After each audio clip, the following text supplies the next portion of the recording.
नमस्कार नीमच। मैं हूं दीपक खताबिया और आप देख रहे हैं MP44 न्यूज। इस वक्त रात की 1 बज रही है और हमारे साथ में भाजपा के अधिकृत प्रत्याशी विधायक दिलीप सिंह परिहार, जो अपना जनसंपर्क कर कर नीमच अपने निवास में लौट रहे हैं। किस तरह से वो सुबह निकलते हैं, किस तरह से उनका दिन भर का दौरा रहता है, किस तरह से विधानसभा चुनाव के अंदर वो अपनी पूरी जी जान ताकत फूंक दी उन्होंने, हम सारी बात करेंगे विधायक दिलीप सिंह परिहार से। सर, स्वागत है आपका। नमस्कार दीपक जी। भाई साहब, रात की 1 बज रही है, दिन भर जनसंपर्क करके आप घर की तरफ लौट रहे हैं, लेकिन अभी भी आप एनर्जेटिक लग रहे हो, क्या कहना है? एनर्जी जनता के प्यार की है।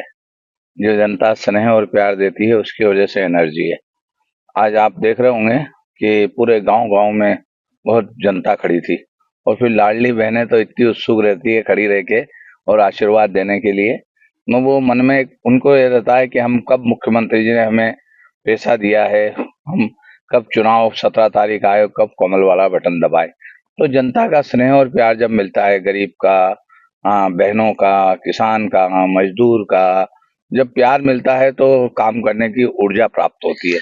जैसे कि आपने ऊर्जा प्राप्त होती है, ऊर्जा की बात करते हैं, सुबह कितनी बजे उठते हैं, वो किस तरह की दिन भर की आपकी दिनचर्या रहती है, क्योंकि दिन भर तमाम गाँव में आप पैदल चलते हैं, पैदल घूमते हैं, तो ये एनर्जी कहाँ से आती है आपने? रात्रि को लगभग 1:30-2 बजे हम सो रहे हैं और सुबह वापस 6 बजे उठ जाते हैं। तो ऐसा लगता है कि ये ऊर्जा जनता के प्यार से आ रही है और संगठन के जो काम करते हैं हम, और संगठन मतलब हम भारतीय जनता पार्टी मतलब हमारी माँ है। और हमारी माँ, भारतीय जनता पार्टी को हम माँ मानते हैं, उसकी सेवा के लिए लगे रहते हैं। देश में देवदुल्लभ प्रधानमंत्री माननीय नरेंद्र मोदी जी, मध्य प्रदेश में शिवराज सिंह जी चौहान साहब मुख्यमंत्री है। उन्होंने जो लोक कल्याण के काम किए हैं, उनकी वजह से लोगों के चेहरे मोहरे देखकर ऐसा लगता है कि वो हमेशा आशीर्वाद देने के लिए तैयार है।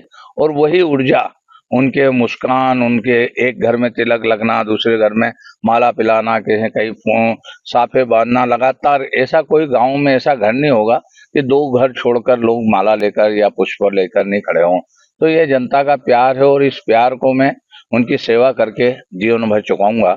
मन में कभी कभी आता भी है कि कितना बदला बदला सा है नीमच विधानसभा। जब मैं 2003 में गया था तो गड्ढे वाली सड़कें थी, लोग हताश थे, गरीबों के झोपड़ियां नजर आती थी, रद्दे के मकान नजर आते थे, कहीं सीसी नजर नहीं आती थी। आज गांव में सरपंच, आज भी मैं जैसे पालसोड़ा और भौंरा सा इधर और था अभी, और आज पालसोड़ा में जब मैं घूमा तो जनता का जो प्यार था वो अद्भुत प्यार था। और उस प्यार की वजह से देखा कि वहाँ के सरपंच साहब भाई गुड्डू जाट ने भी बहुत अच्छे काम किए हैं। सीसी बनी है, स्वच्छता के लिए लोगों ने अच्छे पौधे लगाए हैं, पानी की व्यवस्था की है। तो वो जनता, जनप्रतिनिधि, उनके सहयोग से भी हमको प्यार मिलता है। जब जनप्रतिनिधि नीचे काम करते हैं और केंद्र और प्रदेश की सरकार की योजनाएं गरीबों तक पहुंचाते हैं तो हमें प्यार मिलता है और वही प्यार कमल खिलाता है।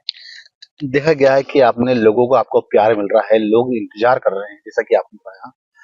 लेकिन कांग्रेस का लगातार आप पे हमला हो रहा है कि दिलीप सिंह परिहार अब उम्रदराज हो गए, उनसे चला नहीं जाता है, उनसे काम करने की एनर्जी नहीं रही, क्योंकि सामने जो कांग्रेस के प्रत्याशी उमराव सिंह गुर्जर, वो ऊर्जावान बताते हैं अपने आप को, क्या कहना मैं ऊर्जावान हूँ, रहूंगा। और अभी आप देख रहे होंगे कि लिगामेंट में तकलीफ होने के बाद भी मैं लगातार दौड़ रहा हूँ। जब मैं 12:30-1 बजे तक मैं काम कर सकता हूँ तो ऊर्जा होगी जब भी काम कर सकता हूँ ना।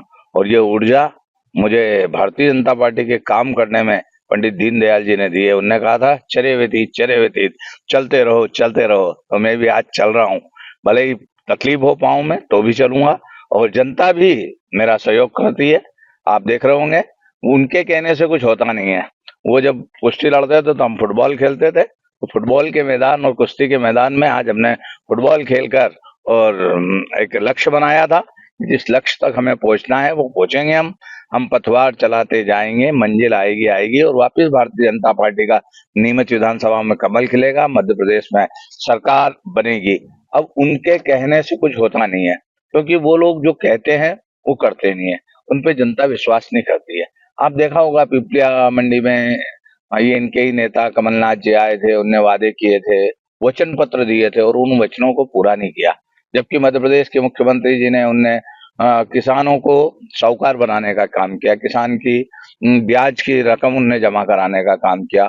कमलनाथ जी ने कहा था कि हम 2 लाख के कर्जे माफ कर देंगे, बेरोजगारों को भत्ता दे देंगे, साथ साथ लंबे चौड़े वचन दिए थे, पर उन वचनों में कोई दम नहीं है। कांग्रेस जो कहती है वो करती नहीं है, भारतीय जनता पार्टी जो कहती है वो करती है। देखा गया है कि आपको बापू बजरंगी भी कहा जाता है, क्योंकि बजरंग दल कारसेवक में आपने बहुत काम किया है। क्या लगता है कि दिलीप सिंह परिहार में आज भी वो ऊर्जा है जो बजरंगी वाली ऊर्जा थी, जिस तरह से नीमच की जनता आपको बापू बजरंगी भी कहती है? बजरंगी ऊर्जा तो रहेगी, आराध्य देव हनुमान जी का उपासक हूँ, और मेरे रक्त में उन पुरखों का खून है जिन्होंने स्वतंत्रता के आंदोलन में फांसी के फंदे पर चढ़ना मंजूर कर लिया। और अभी मैंने 1857 की पुस्तक मुख्यमंत्री जी से विमोचन कराई थी, तो बजरंगी जोश रक्त में तो रहेगा ही। हम वो लोग हैं जो विनम्र के साथ विनम्र और कठोर के साथ कठोर। हम किसी को छेड़ते नहीं है, कोई हमें छेड़ता है तो हम उसको छोड़ते भी नहीं है। निश्चित ही जो लोग सामने खड़े हैं वो बाहुबल के आधार पर लोगों को, कार्यकर्ताओं को धमकाने का कोशिश करते हैं। और मैंने कहा है कि हम ईश्वरीय कार्य कर रहे हैं, और ईश्वरीय कार्य जब हम कर रहे हैं और हमारे कार्यकर्ता के साथ कोई गलत व्यवहार करेगा तो हम किसी को छेड़ते नहीं है, कोई हमें छेड़ेगा तो हम उसे छोड़ते भी नहीं है। जीवन में अच्छे काम करना चाहिए, और मेरा व्यवहार आपने देखा होगा कि बजरंगी होने के बाद भी जब मैं युवा अवस्था में था तो एकदम अंगार था, और आज मेरे पे राख आई है। अभी अंदर से तो अगर फूंक मारोगे तो वही धधकेगी आग, तो वो आग तो है, महाराष्ट्र प्रेम की आग है, गरीबों की सेवा करने की आग है। और उसी आग की वजह से आज गरीबों, दीन दुखी गरीबों की सेवा करना और समाज की सौम्य शक्ति की रक्षा करना, ये मेरे संस्कारों में है और रक्त में भी है। देखा गया है 2003 में आप चुनाव लड़े थे, नीमच जनता ने पलक पावड़े बिछा के आपको हजारों मत जिताया था। 3 बार के विधायक हैं आप, चौथी बार फिर आपको मौका मिला है। 2023 की बात करें तो विधानसभा की किस तरह की तस्वीर होगी नीमच की? क्या लगता है कि एक बार फिर प्रदेश में भाजपा सरकार बनेगी? बिल्कुल आत्मविश्वास है, और जनता का प्यार देख के लगता है कि पहले से बहुत ज्यादा वोटों से मुझे जनता आशीर्वाद देगी और मैं जीतूंगा। और हम सब लोग विधायक जीतकर और मध्य प्रदेश में वापस भारतीय जनता पार्टी की सरकार बनाएंगे। निश्चित ही सब भारतीय जनता पार्टी की सरकार बनेगी, क्योंकि एक देव पुरुष नरेंद्र मोदी जी है जिनकी वजह से आज यहाँ हमारे यहाँ बहुत सारे विकास के काम हुए हैं। अब मैं उन विकास के कामों में जाऊंगा, medical college, pilot training centre, माँ भादवा माता का कॉरिडोर, कृषि कृषि मंडी, ट्रामा सेंटर, बच्चों के पढ़ने के लिए उत्कृष्ट विद्यालय, जीरन में सभी फैकल्टी के साथ नई बिल्डिंग, जीरन का महाविद्यालय, बच्चों के लिए स्वामी विवेकानंद, बेटा बेटियों के लिए वहाँ बेटियों के लिए एकदम रोकना चाहूंगा, आपने तमाम योजनाएं गिना दी, लेकिन कांग्रेस के प्रत्याशियों का ये कहना है कि 20 महीने की भाजपा सरकार और 18 महीने की कांग्रेस सरकार, जो कांग्रेस सरकार में जो लोगों को लाभ मिला, जो कांग्रेस सरकार में जो योजनाएं आई, वो कांग्रेस सरकार की अभी तक योजनाओं पे ही भाजपा सरकार काम कर रही है, क्योंकि 20 साल के अंदर कुशासन आ गया है, जनता त्रस्त है, परेशान है। जनता तो कांग्रेस के राज में त्रस्त थी। आप देखा होगा दिग्विजय सिंह के समय में टूटी सड़कें, बिना दवाइयों के अस्पताल, हताश जनता, निराश कर्मचारी, और नेता लाल बत्ती में घूमते थे, जनता मोमबत्ती में रहते थे, माताएं अपने बच्चों को बिंजड़ा लेकर सुलाती थी। और आज उसके बाद भारतीय जनता पार्टी की सरकार आई, उमा जी आई, पंचायत के आधार पर उन्होंने विकास किया, बाबूलाल गौर आए, अयोध्या बस्ती गोकुल गांव के माध्यम से विकास किया। गांव जेत में रहने वाला किसान का बेटा आज लगातार मुख्यमंत्री बनकर किसान और सर्वहारा वर्ग के काम कर रहे हैं, तो ये ऊर्जा तो आएगी ना। उनके समय की देखो, मध्य प्रदेश जो बीमारू मध्य प्रदेश था, आज मुख्यमंत्री जी के समय में, शिवराज सिंह जी चौहान साहब के समय में मध्य प्रदेश स्वर्णिम मध्य प्रदेश बना है। मध्य प्रदेश में उनके समय में सिंचाई 7.5 अंग्रेज, नवाब, कांग्रेस सब मिलकर 7.5 लाख हेक्टेयर में कुल सिंचाई होती थी। आज मध्य प्रदेश में लगभग 47 लाख हेक्टेयर में सिंचाई हो रही है, तो ये सिंचाई भी बड़ी है। बिजली आज 24 घंटे किसान को मिल रही है, किसान को सड़कों के जाने के लिए, खेत पे जाने के लिए खेत सड़क मिल गई है, प्रधानमंत्री सड़क। काफी योजनाएं आपने गिनाई, लेकिन देखा जाए नीमच नगर पालिका की हम बात करें, नीमच नगर पालिका में 40 वार्ड है, करीब लाखों की जनता वहां रहती है। 2003 से लगातार प्रदेश के मुखिया शिवराज सिंह चौहान नीमच की लाल माटी पर एक बात कहते रहे हैं कि बंगला बगीचे की समस्या को मैं हल कर दूंगा। लेकिन आज भी देखा जाए बंगला बगीचा वासी परेशान हैं। उनका कहना है कि हर बार विधानसभा में वादे होते हैं लेकिन सरकार इन वादों पे खरे नहीं उतरती। क्या कहना चाहिए? इस मामले में मैं कहना चाहूंगा कि हमने मनोयोग से काम किया है। कांग्रेस ने बंगला बगीचा समस्या को दूध देती गाय समझा है। लगभग 40 साल तक कांग्रेस ने राज किया, उसको क्यों उलझा के रखा? वो बंगले जो सरकारी थे उनको कैसे क्या किया गया?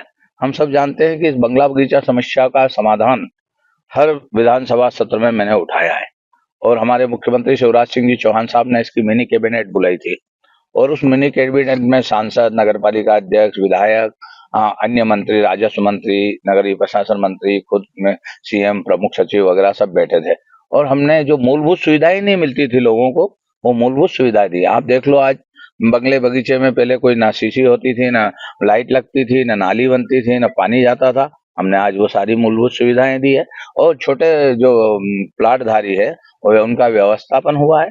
उनने आवेदन दिया है तो उनका व्यवस्थापन हुआ है और उनको लीगलाइज होने के बाद में उनको लोन मिला है, मकान बना रहे हैं।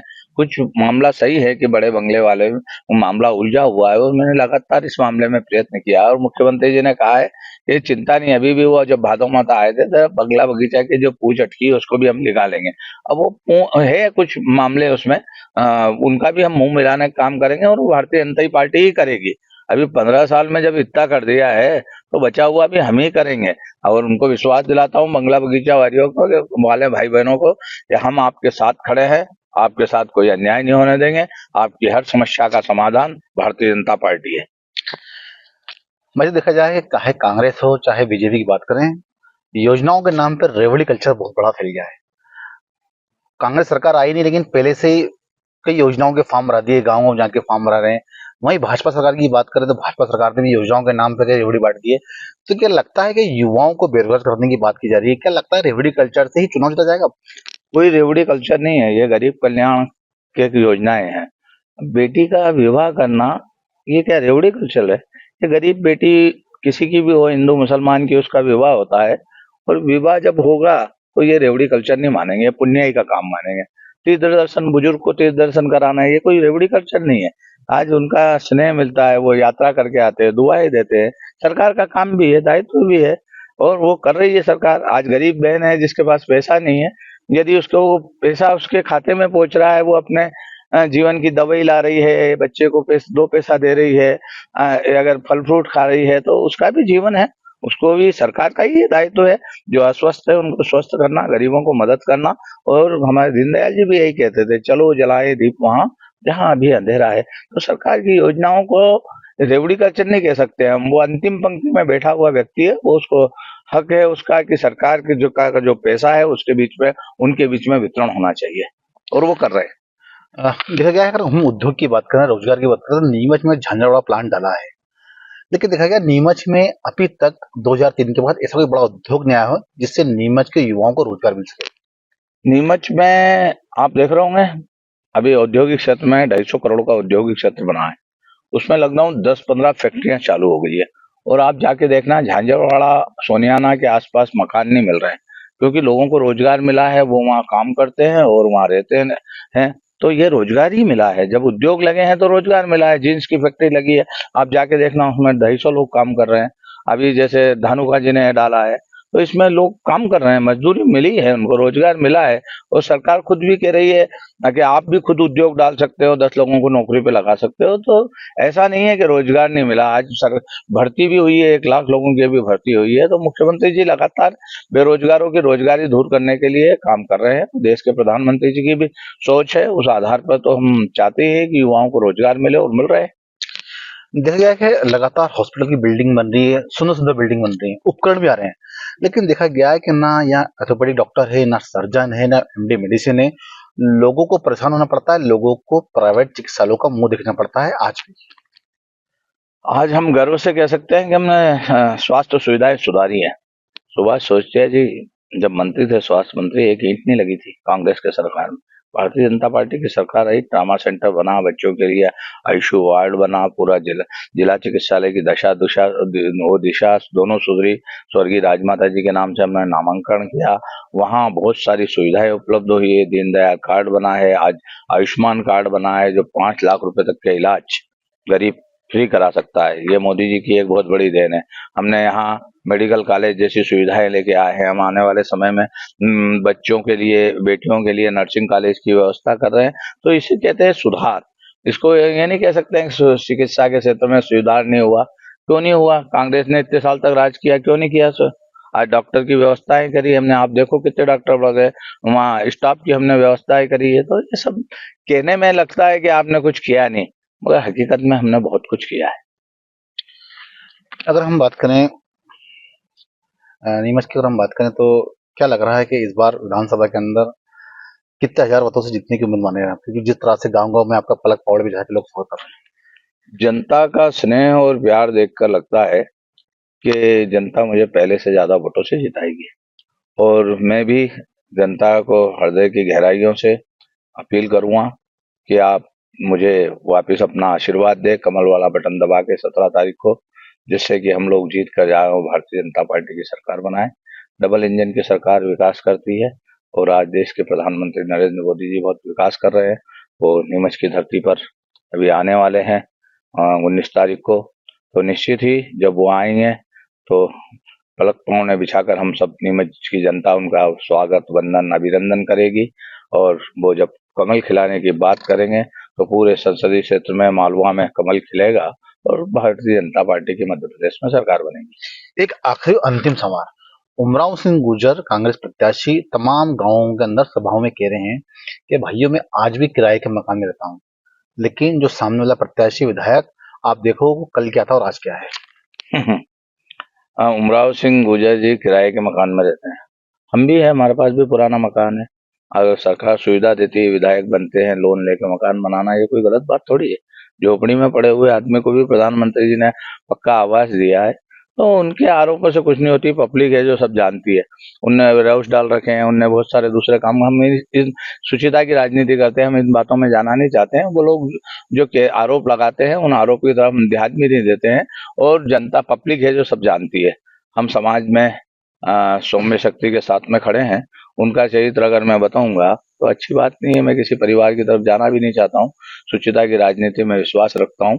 हम सबका साथ, सबका विकास, सबका विश्वास और सबके प्रयास से भारतीय जनता पार्टी कमल खिलाएंगे। हम ईश्वरीय कार्य में लगे हैं, भारत को परम वैभव में ले जाने में लगे हैं। भारत एक न एक दिन परम वैभव पर जाएगा, और आने वाले समय में नरेंद्र मोदी जी के नेतृत्व में भारत विश्व गुरु बनेगा। तो ये थे हमारे साथ में विधायक दिलीप सिंह परिहार, जो रात की 1 बजे अपना जनसंपर्क करके अपने निवास की तरफ जा रहे हैं। लेकिन अभी भी अगर हमने उनसे बात करी तो अभी भी ऐसा लग रहा था कि सुबह की पहली किरण के साथ वो घर की तरफ से निकल रहे हैं। अभी भी इतने ऊर्जावान दिखे। वो तमाम बातों का, तमाम सवालों का उन्होंने जवाब दिया। बेवक्त तरह से हर बात का उन्होंने जवाब दिया। तो आप बने रहिए MP44 के साथ।